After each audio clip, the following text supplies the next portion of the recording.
In 1870, a young clerk from Cleveland made a decision that would reshape American capitalism forever. Within a decade, he controlled 90% of the nation's oil. By the turn of the century, his empire touched every lamp, every factory, every home in America. His wealth was so vast that if you adjusted it for today, he'd be worth over $400 billion, making him the richest person in human history. His name was John D. Rockefeller, and this is the story of how one man didn't just build a monopoly, he invented the playbook. The foundations of Rockefeller's empire began in 1870, when he founded the Standard Oil Company with a modest capital of $1 million. At the time, his company controlled only 4% of American oil refining. Yet within 4 years, by 1874, Rockefeller's market share skyrocketed to 25%, and by 1878, he controlled approximately 90% of the nation's petroleum production. By 1880, Standard Oil managed 90 to 95% of U.S. oil refining capacity. This dominance allowed the company to influence pricing, innovation, and distribution on a scale unmatched in the modern industrial era. Kerosene, the primary product of his refineries, dropped in price from 58 cents per gallon in 1865 to 26 cents in 1870, and further to 8 to 9 cents by 1880.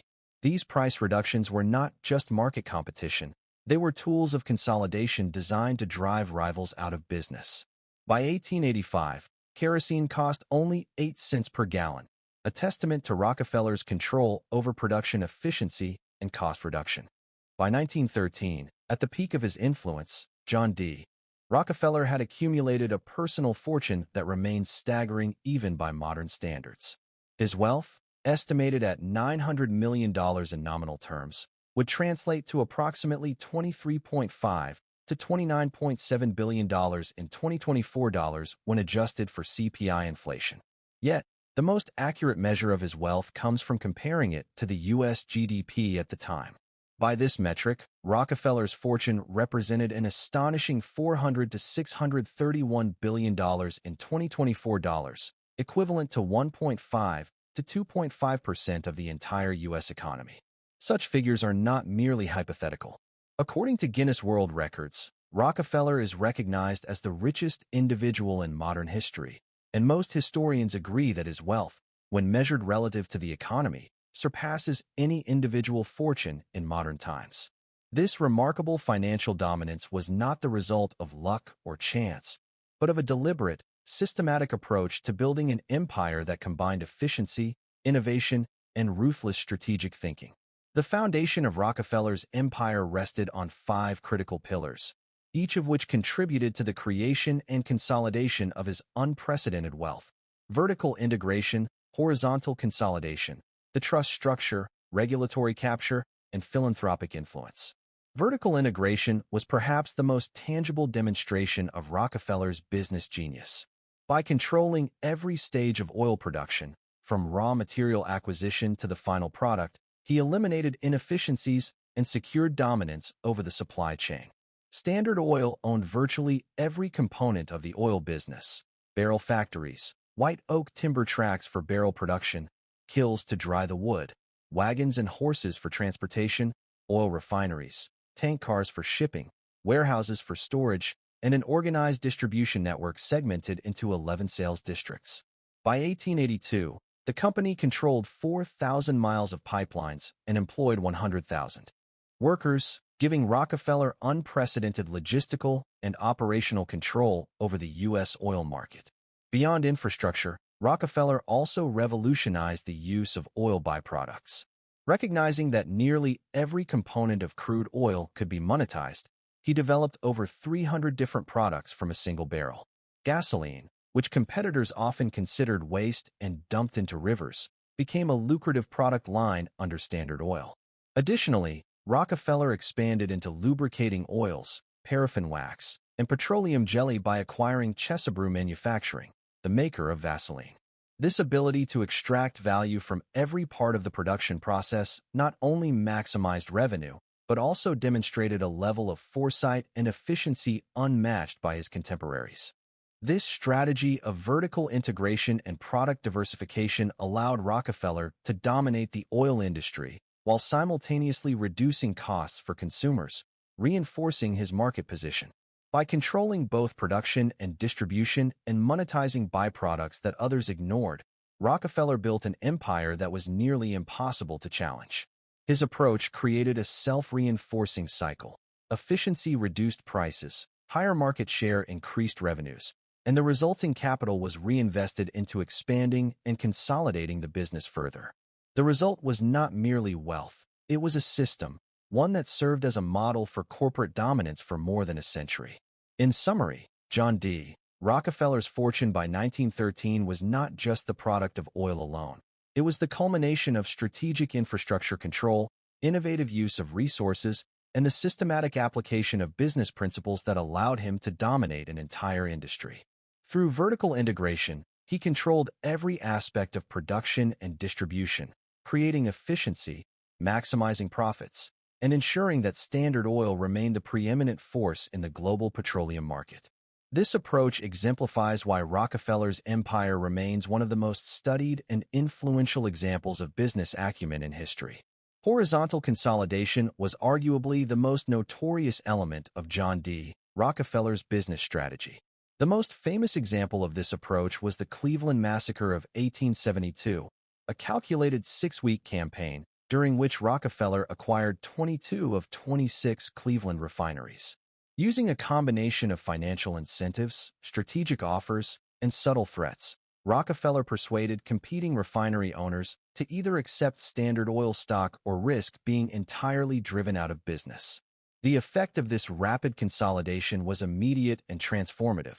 Standard Oil's capital skyrocketed from $1 million to $3.5 million in a single year, and by March 1872, the company controlled 25% of the U.S. oil industry. Following the Cleveland acquisitions, Rockefeller systematically expanded to other key industrial cities, including Pittsburgh, Philadelphia, Baltimore, and New York, ensuring that Standard Oil would dominate regional markets as well as the national industry. He leveraged secret railroad rebates and drawbacks on competitor shipments, gaining cost advantages that allowed him to price products below cost in order to drive rivals from the market. This combination of aggressive expansion and financial manipulation made it extremely difficult for competitors to survive independently.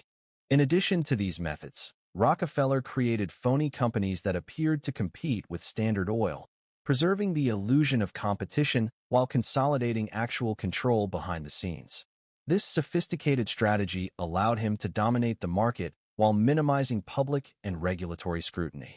The principles behind horizontal consolidation during the Cleveland Massacre continue to resonate in modern corporate practice, particularly in technology and retail, where large companies acquire competitors, secure strategic advantages, and manage the perception of competition to maintain market dominance.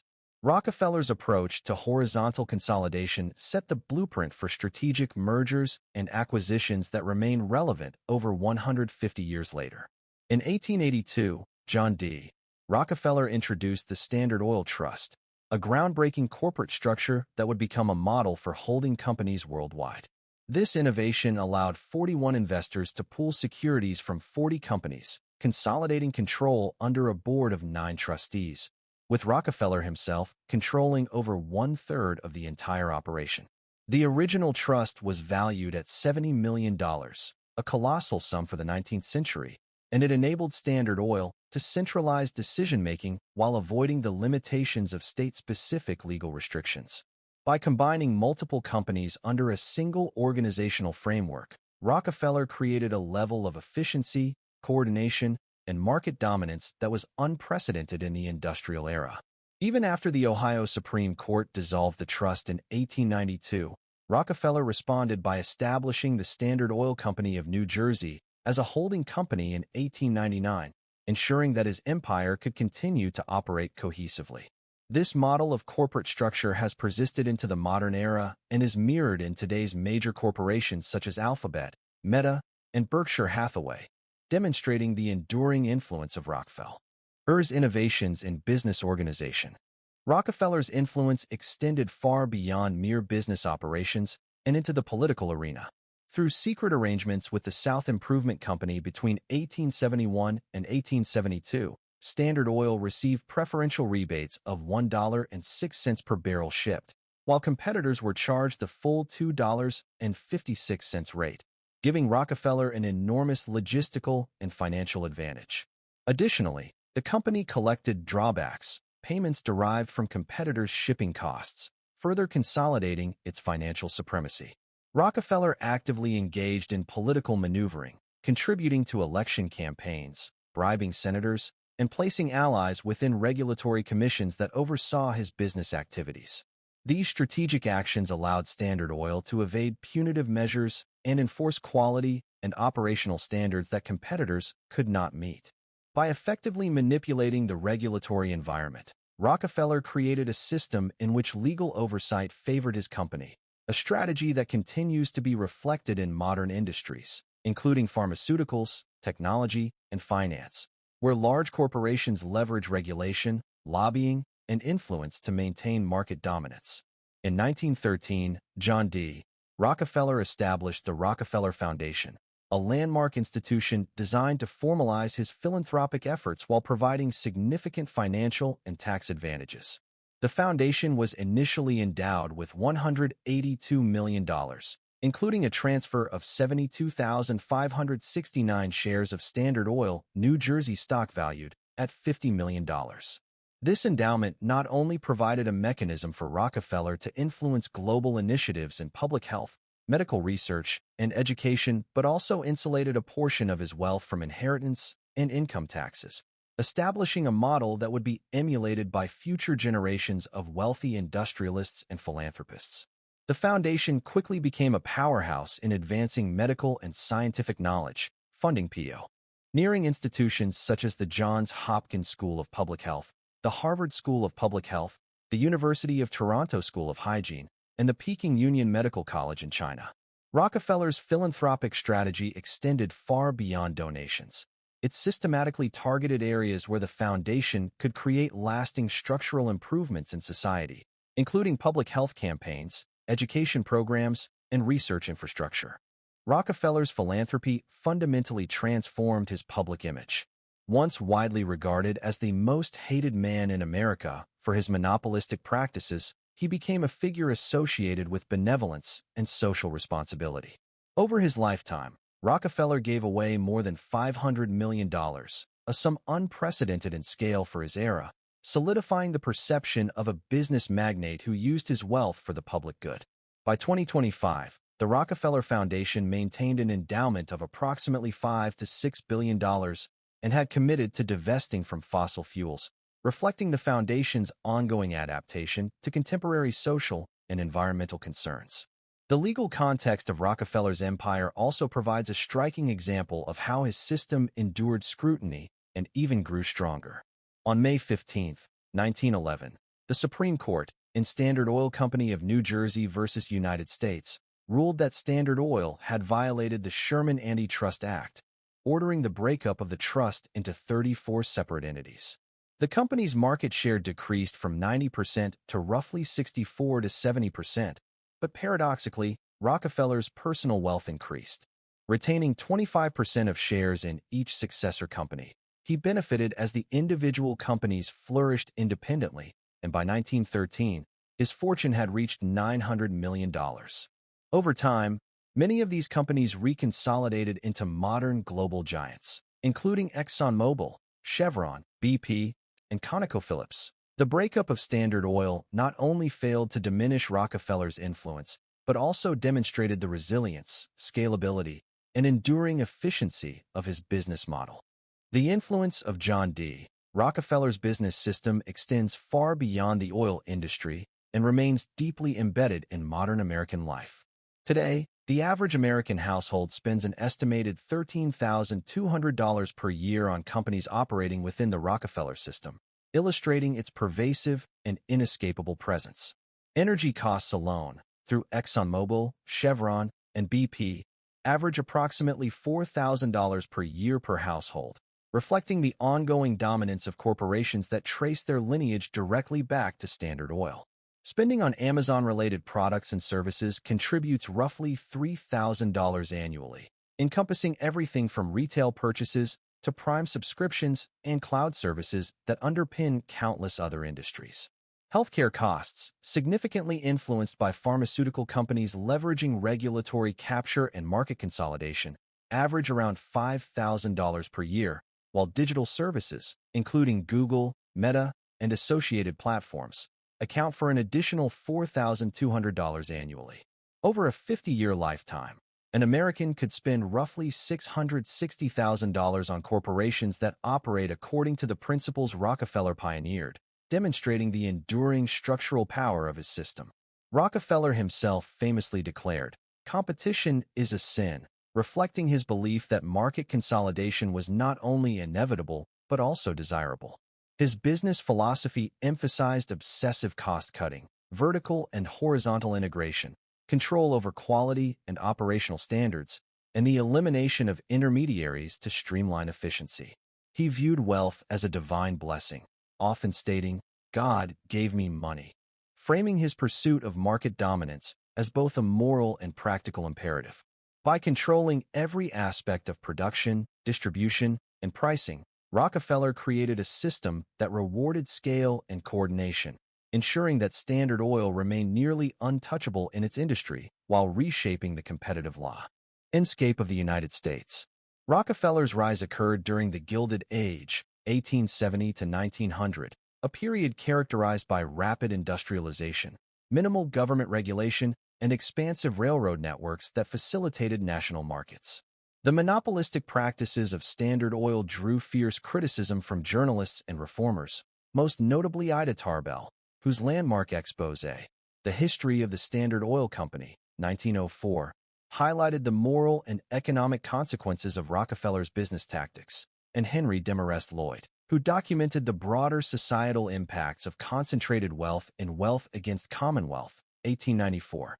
These critiques helped lay the groundwork for federal antitrust legislation, including the Sherman Antitrust Act, and inspired a new era of business regulation. Despite early criticism, the legal and organizational innovations Rockefeller introduced, trust structures, vertical integration, and strategic regulatory influence, have endured. They shaped corporate law, antitrust policy, and modern business strategy, influencing companies across sectors from energy and retail to technology and pharmaceuticals. His philanthropic model further cemented public influence, enabling vast social, educational, and health initiatives that complemented economic power.